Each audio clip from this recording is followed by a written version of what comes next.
Assalamualaikum warahmatullahi wabarakatuh.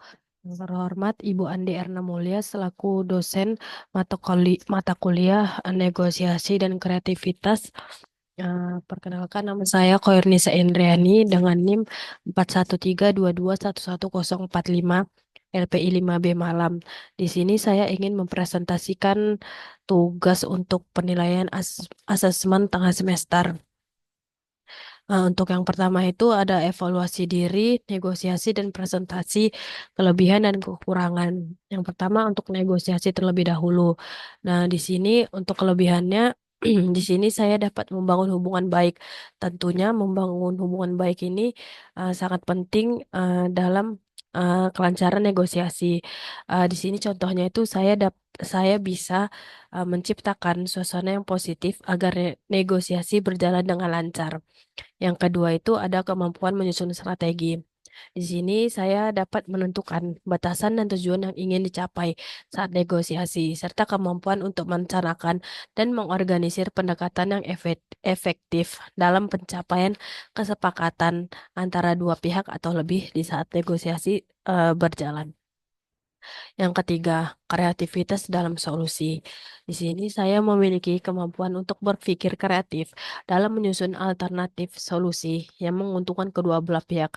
Itu contohnya itu mungkin bisa dalam sudah mencapai eh, kesepakatan negosiasi dan ingin mencapai pembayarannya itu saya bisa mengusulkan skema pembayaran yang lebih efektif agar tetap menguntungkan kedua belah pihak. Yang keempat, selanjutnya ini ada kekurangan dalam diri saya yang terjadi saat negosiasi itu. Yang keempat ini ada kurangnya kepercayaan diri. Terkadang saya masih kurang percaya diri terhadap kemampuan dalam diri saya. Yang kelima, kurangnya pengalaman. Tentunya saya sadar betul bahwa diri saya ini belum memiliki banyak pengalaman dalam jenis negosiasi tertentu, seperti negosiasi internasional atau negosiasi di bawah tekanan yang tinggi.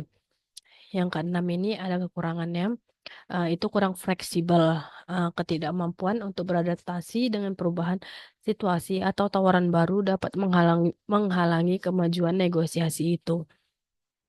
Lalu yang kedua, evaluasi diri, negosiasi, dan presentasi, kelebihan dan kekurangan untuk presentasi. Yang pertama ini ada kelebihannya, penguasaan materi.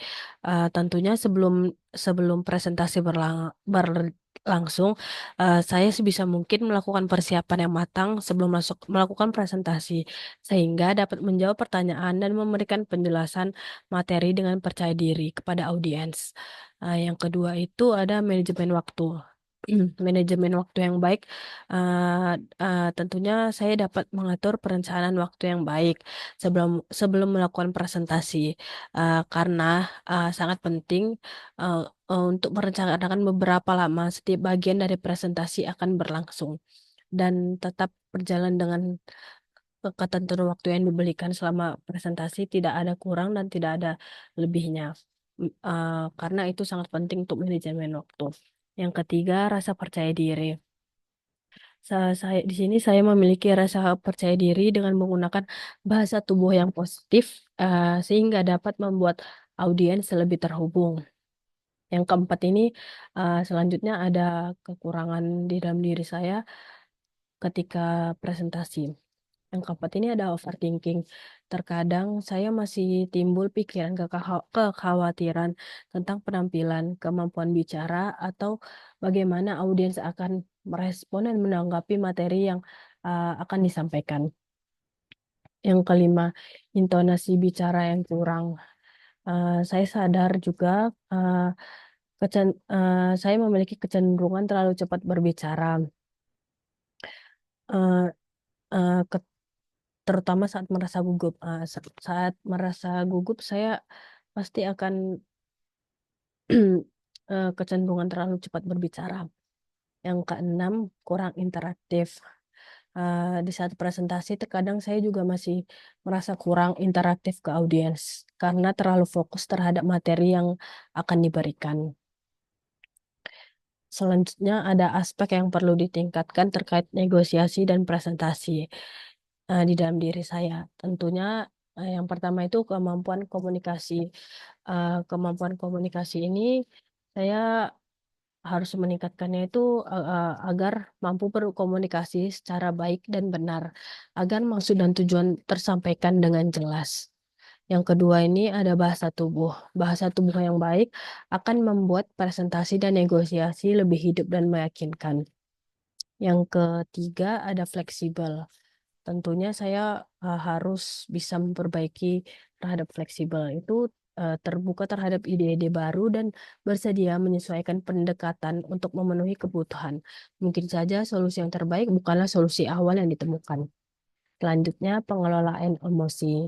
Eh, Agar di sini saya harus memperbaiki sikap agar tetap tenang dan sabar dalam menghadapi tekanan dan menghindari perdebatan yang tidak perlu, dan fokus pada tujuan akhir yang akan dicapai. Yang terakhir ada beradaptasi. Di sini saya harus meningkatkan skill eh, untuk negosiasi dan presentasi saya itu agar mampu beradaptasi dengan perubahan secara cepat, tetap fokus kepada tujuan, serta dapat menyesuaikan strategi yang hendak dicapai. Mungkin ini saja presentasi untuk penilaian asesmen tengah semester yang dapat saya berikan. Kurang lebih mohon dimaafkan. Wassalamualaikum warahmatullahi wabarakatuh.